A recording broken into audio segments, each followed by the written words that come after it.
My Hello, dad was- everybody. Ron Wildman here on Middle Georgia Spotlight. And our guest is here because this is a very busy lady. How's that for a reason? Everybody to have you is. But you in particular. Yeah. And very organized, too, because when Myrtle Habersham, when I called her and asked her if she could be on the program, right away I get this resume. I mean, you're organized. And I found out a lot about how busy she really is, more than what I thought you were. On some of my commissions I'm on and everything, you represent AARP, Right. senior citizens. Now, what part of that, what is that of your life, a portion of it? You do a lot of other things too, but AARP, how did you get involved with that organization? Well, first of all, Ron, let me say thank you for this opportunity you're and welcome. happy holidays to you and all of your viewers. I became involved with AARP when I retired from federal government. Back in 2011 is when it started. And I learned more about the work they were doing. And just as you said, I thought at that time that it was only senior citizens. I didn't realize that, first of all, to be a full member of AARP, you only had to be age 50, and there are what they call associate members, where you can be 16 and older at any age. And then you probably say, well, why would a 16-year-old want to be part of AARP? Well, first of all, there's such great training programs. The other thing that people love are discounts. So what we found more and more is that parents may sign up their children, or especially a college kid who's no longer living at home, so they can get shopping discounts, movie discount, tire repair discount, donuts, things like that. So that's how I got involved initially, is by just volunteering. I went to a meeting. I was working for Rosalind Carter, in fact, and former First Lady Rosalind Carter. And I went to a meeting on her behalf, and I found out that there were some things that were going on that involved working in the community programs and things that dealt with caregiving, and that sparked my interest, and from that point on, I've been a volunteer. Well, I see a list here. I mean, I'm talking about a list. What's a day like for you, a typical day? A typical day now since the COVID pandemic is very different from a different day before. I tend to forget now about it's that. Zoom, virtual, different platforms. But I retired from federal government in 2010. And I opened up a consulting business. And what I found real quickly is that it still felt like work, like I wasn't really retired. So probably about 3 or 4 years into that, I decided that I wanted to be where I am now. I think I have a nice balance. I'm on about 9 different boards or committees, and I also still have my business. I only take like a client every now and then, but I subcontract with my husband, who works full-time, who will always work full-time. And so I'm able to assist him perform some of the business duties that he's got, as well as volunteer on board. So a typical day would be starting a virtual meeting probably about 10 o'clock, 10 o'clock, not earlier than 9, and ending last night, I got off of the Zoom at 7:05, and I like that. I like staying busy. I am not a person that wants very little idle time.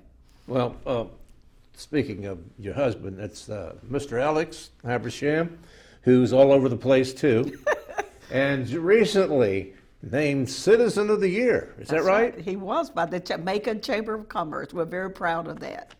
How did that affect him? Oh, When he got I'll home, tell you. did he have to carry out the trash?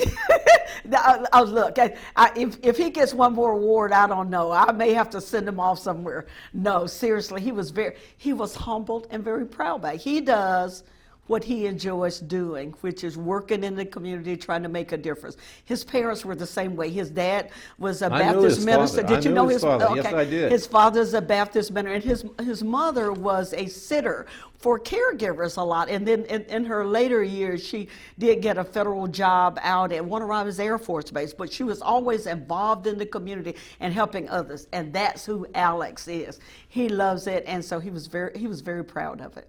His main business, the Black Pages? His main business is that of the Macon, Middle Georgia Black Pages. In fact, this year was 28 years that he's run that business.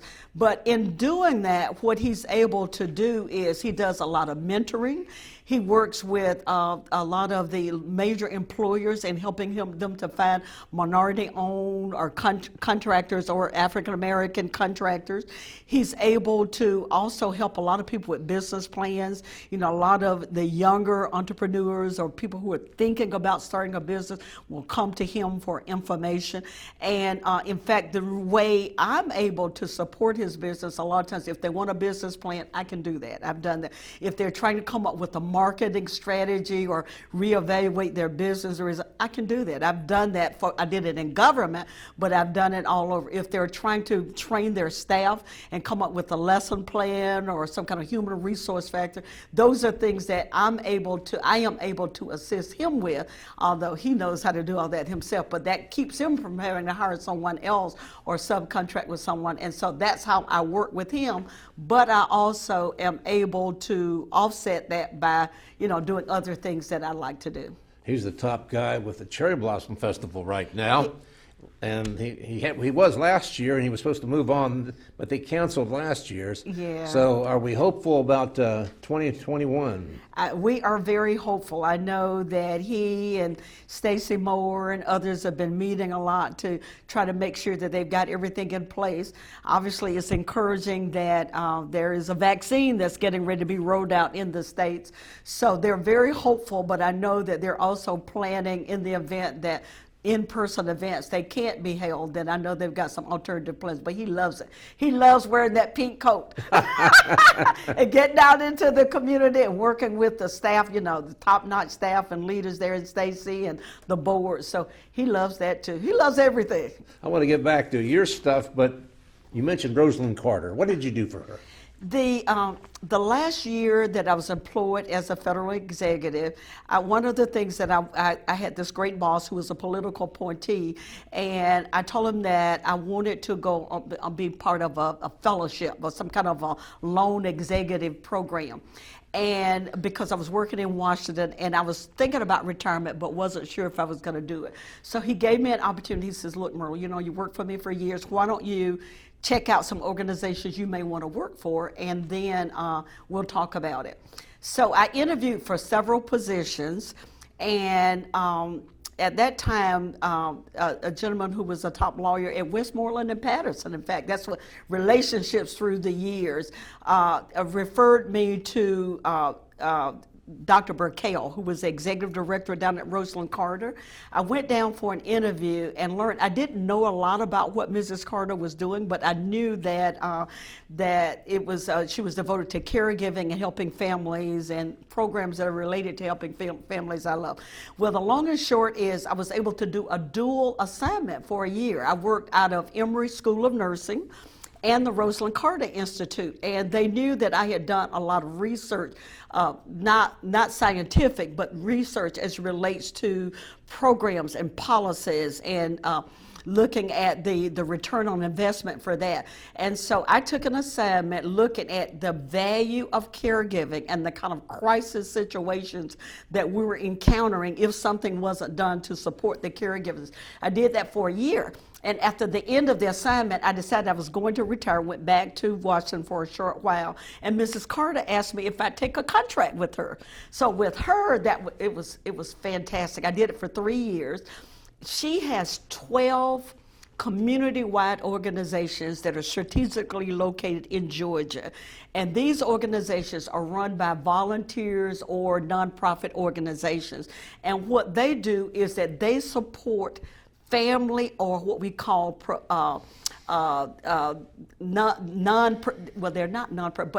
family caregivers, volunteers kind of, who work to support others in the community or their loved ones.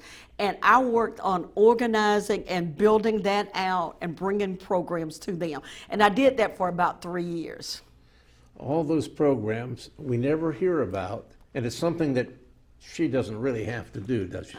That's right. And for them to put that effort, and the same thing, the former president too. Uh-huh. Both of President, them. President Carter. While I was working for her, I was over at Plains, and we had gone for a business meeting, and I was to lead the discussion. It was about human. It was on human capital, what we call, employees, and getting interns to support the Mrs. Carter's Institute. And who walks in but President Jimmy Carter? And so he sat down, he says, "Oh no, I'm here for the briefing." He's so approachable and such a great guy and somebody who I admire a lot. But anyway, he sat there, and as I'm presenting, he's talking about, when I was president, I started that program because I was sharing with them some of the things that we do in federal government to not only train but retain and promote and develop employees. And so he was there, and as I talk about different programs, he said, "I remember that, and I remember when we did this and the other." And it was really a fun meeting. But yep, he was there, and he was so supportive again of the Institute, because Mrs. Carter has this saying about caregivers, and said that everybody is either a caregiver, will be a caregiver, will need one, or needs to maybe support one or something. Because when you think about over 40 million people that identify as caregivers are in the country helping others, and think about what that economic value would be if you had to pay for the services that family members or loved ones contribute. She does fabulous work, and there are lots of programs to support the caregiver, because if the caregiver doesn't take care of himself or herself, then they're going to need a caregiver too, because they'll work themselves down where they're ill. So that was kind of she did a lot of research. It was a fascinating program, working with so many people who are developing evidence-based programs. And during that time too, being at Emory, I was actually stationed a lot of the time at Emory University when I did the fellowship, and that was fascinating too. So great experience, one that I'll always cherish and honor. Your career with the federal government. I want to get back to Macon and what you're doing here, but you've had such an interesting life. What did you do with the federal government? I worked for 3 agencies. I worked for Social Security, I worked for Health and Human Services, and when I retired, I was with an agency called Federal Housing Finance. They're the regulators for Fannie Mae and Freddie Mac and the 12 federal home loan banks. And I started as a technician. That was interesting. I had over 25 different jobs in government. And so what I did is I started as a technician, one of those individuals that you walk into a Social Security office or call, and you determine eligibility and entitlement. That was what I started. Then I moved up into supervisor and manager jobs. And then in government, the highest level that you can reach is called a senior executive. And once you reach senior executive status, you're supposed to be able to, and you're trained to really run any agency. It's equivalent to some of the positions that you hear now, where people are coming in and running different departments. That's what a senior executive does in government. And so I worked all over. Florida is where I started with Social Security, came to Macon, worked in Athens, Chicago, Baltimore. I kind of worked all over.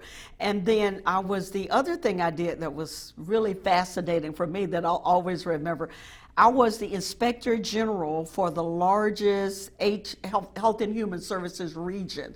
And so I was the IG. I was the person now that you hear so much about, the different Inspector General reports and the investigations. I ran the Southeast region for that. And then when I retired, some of my best friends are people who I've worked with through government. So when I was at Social Security, the person who was second in charge, who had been the roommate for President Bush, invited me to come over to his organization to work on a project that I went over.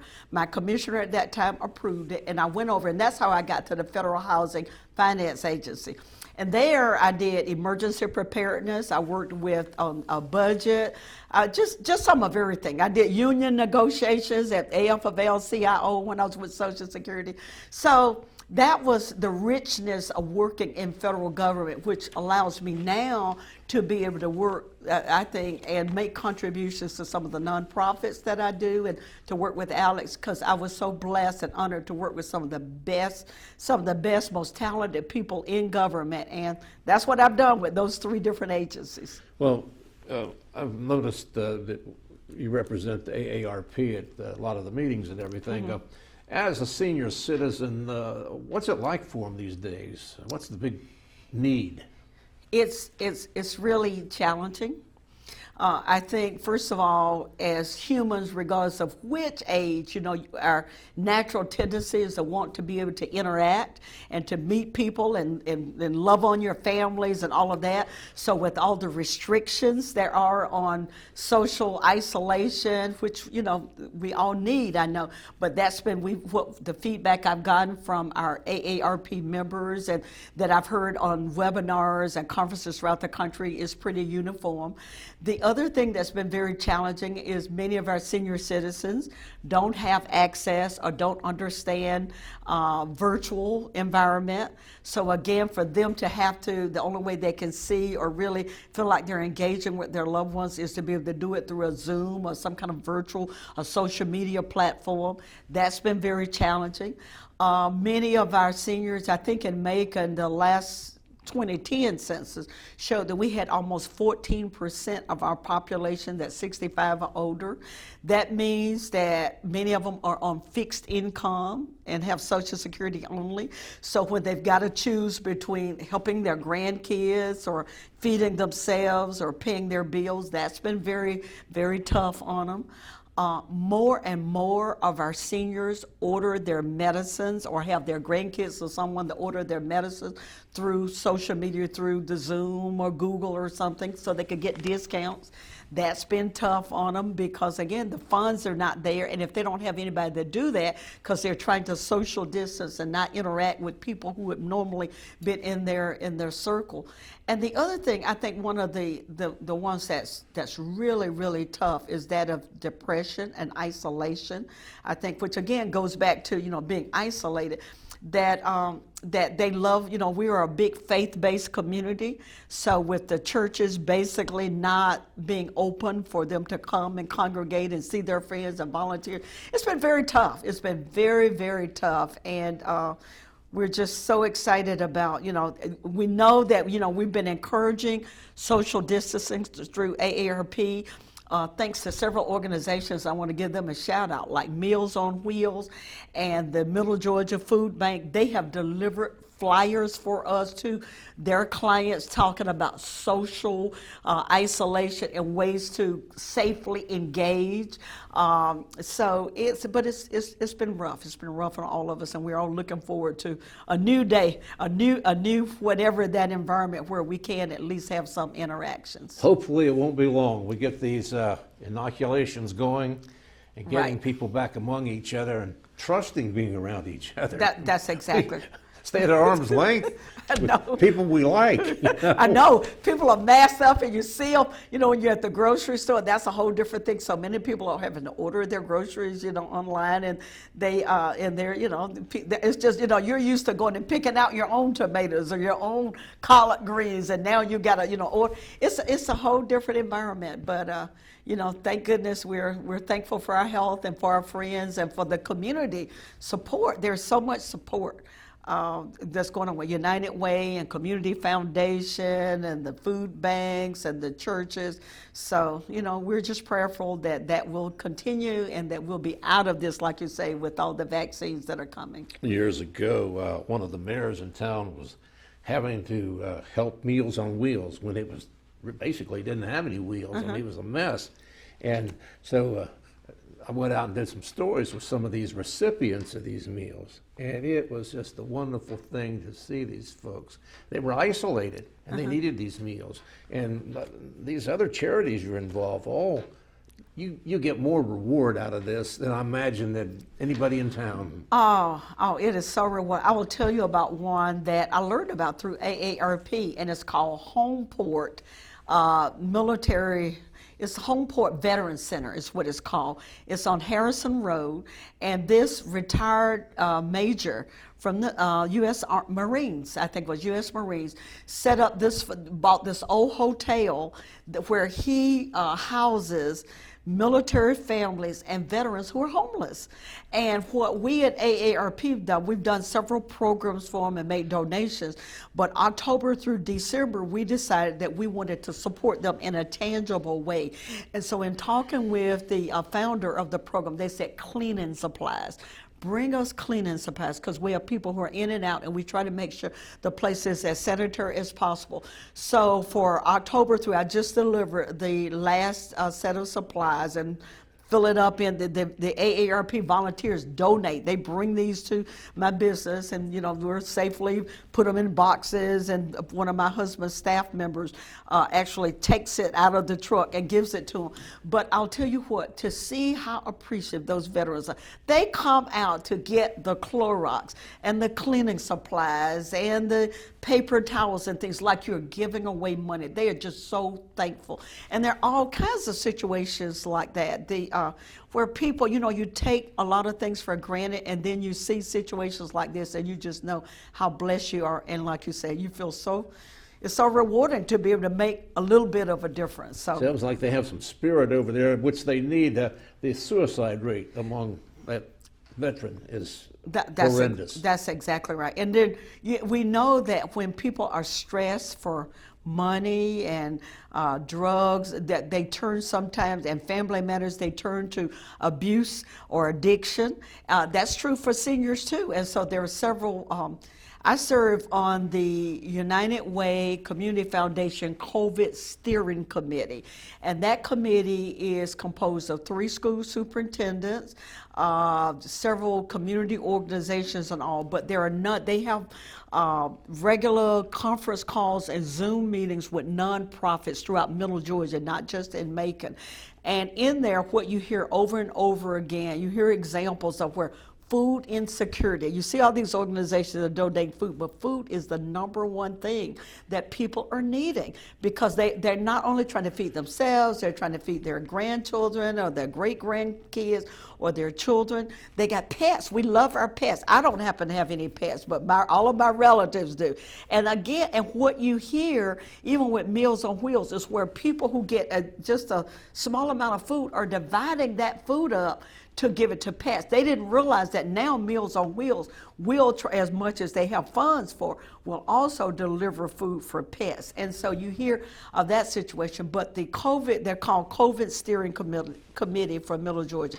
It has donated more than $2 million in support to nonprofits and organizations who are helping throughout Middle Georgia. And you do hear of like safe houses where family members are being abused, and so this COVID Steering Committee is able, through their donors, to put people up to give the financial means for people to be housed in hotels so they can get away from that abusive situation. It's you've got June O'Neill and the mentor situation. They've been helping families and children who don't have access to Wi-Fi internet with their school. I mean, you just name it. It's just all over. This is a great community. It's a great community. There are so many people who are reaching out to help, and it's not enough because there's such a need, but it really has made a difference. We've had to change everything we do. I know. Isn't that something? Everything. You mentioned the school. That in particular has created a lot of problems. Everything's political also. You're involved in rides to the polls. I am. We have that big election coming up on the 5th. That's exactly right. In fact, I'm working with a group of women.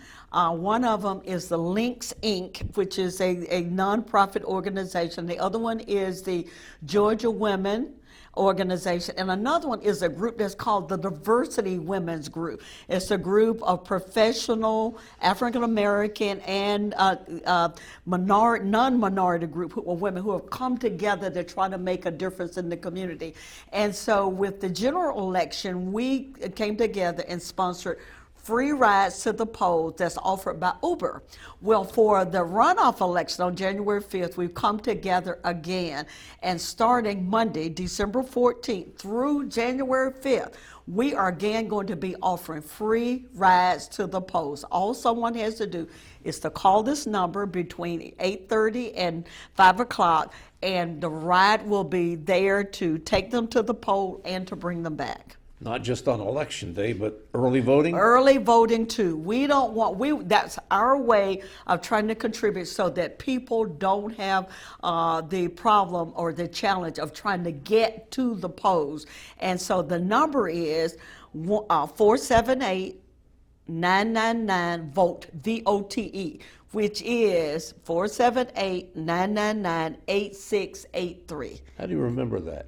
I don't remember it. I've got it written on the on the sheet of paper. This is my little cheat sheet. I want to make sure that, because it's so important, and obviously a lot of people can't afford gasoline now, or they're having some problems with their cars. They're registered voters and they want to vote. So, and we need them to get out.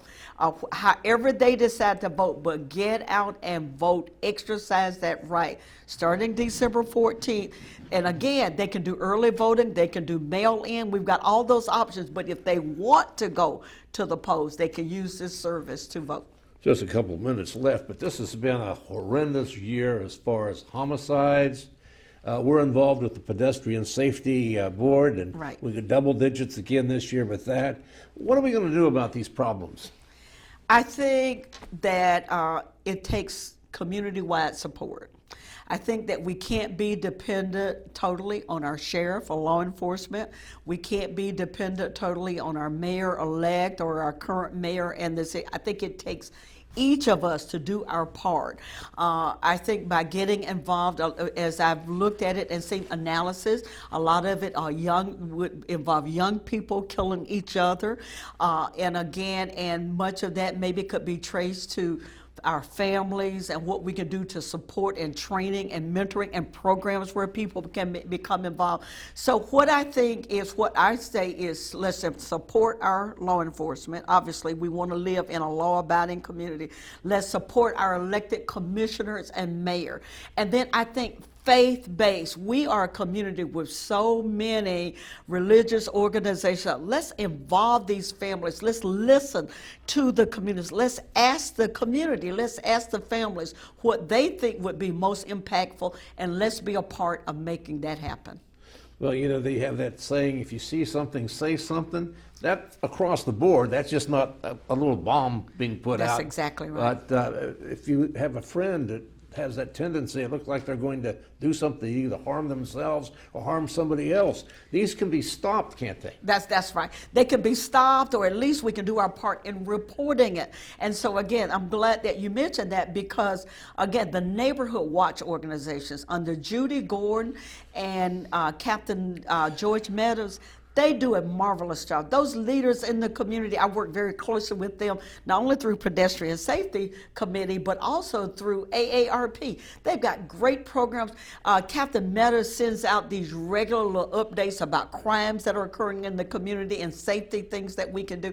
So I think it's community-wide support. If you see something, say something, and do something. Do something, But yes. again, get involved. Let's support the efforts, and let's make sure we're telling our elected officials what we see and what we think will work, and that we're willing to be a part of that. Myrtle, it's been a pleasure being with you today. It's been a pleasure here, my pleasure. Say hello to the Citizen of the Year for me. I will do that. I will remind him. That elevated you a little bit too, didn't it? Yes, I'm the Mrs. Citizen of the Year, whatever that means. Thank you very much. Thank you so much, and happy holidays again to you, your family, and all of your viewers. And folks, that's our program today. Enjoyed it, and I'm Ron Wildman here at WMUB TV.